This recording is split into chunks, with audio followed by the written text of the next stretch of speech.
பெட்டியில் அதில் 5 அறைகள் மட்டும் இருப்பதில்லை, 7, 9 என்று வெவ்வேறு எண்ணிக்கையிலான அறைகள் கொண்டு இருக்கும். இந்த அஞ்சரை பெட்டியில் தாளிக்க தேவையான கடுகு, வெந்தயம், உளுந்து, கடலைப்பருப்பு, மிளகு, சீரகம், சோம்பு என்று சிலர் வைத்திருப்பார்கள். மற்றொரு சிலர் பட்டை, லவங்கம், கிராம்பு என்று மசாலா பொருட்களும் அடக்கி வைத்திருப்பார்கள்.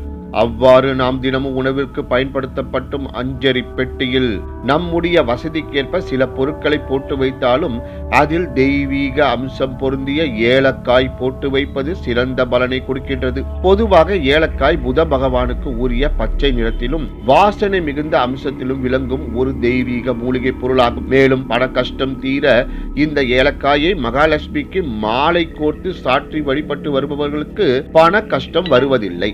இவ்வளவு சிறப்பு கொண்ட ஏலக்காய் மகாலட்சுமியின் அம்சம் பொருந்தியதாக கருதப்படுகின்றது. இந்த ஏலக்காயில் இருக்கும் நறுமணமும் பச்சை நிறமும் ஒரு விதமான தெய்வீக